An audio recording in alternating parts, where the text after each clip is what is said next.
নিয়মতান্ত্রিক একটা প্রতিষ্ঠানের উপর নির্ভর করে অনেক শ্রমিক।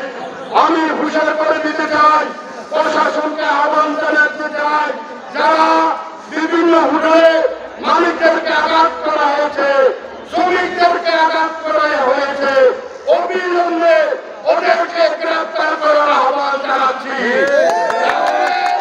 আমি শ্রমিকদেরকে নিয়ে এই বিতর্কিত এই হোটেল শ্রমিক নামদারি মালিক সহ সবাইকে গ্রেফতার করার আহ্বান জানাচ্ছি। না হলে আমি আন্দোলনে যেতে বাধ্য হব। কখন হোটেল শ্রমিক লীগের সভাপতি, কখন প্রান্তনের সভাপতি, কখন জাতীয় শ্রমিকের সভাপতি, এত ধরনের প্রতারক মালিককে গ্রেফতার করার আহ্বান জানাচ্ছি। না হলে কক্সবাজারে বৃহত্তর আন্দোলন করে তুলব। এই ধরনের প্রতারককে বিতাড়িত করুন।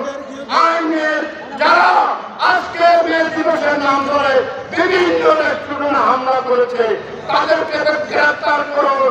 না হলে আমরা 48 ঘন্টার ভিতর আমরা আলটিমেটাম দিয়েছি, না হলে আমরা আবার এই হোটেলকে অবরুদ্ধ করার জন্য নেতা কর্মীদেরকে আহ্বান করবো, যাতে এই ধরনের হোটেলের বিতর্কিত নেতা এই মালিক কিভাবে বিভিন্ন হোটেলে গিয়ে মালিকদেরকে নির্যাতন করে, শ্রমিকদেরকে নির্যাতন করে, কি অজুহাতে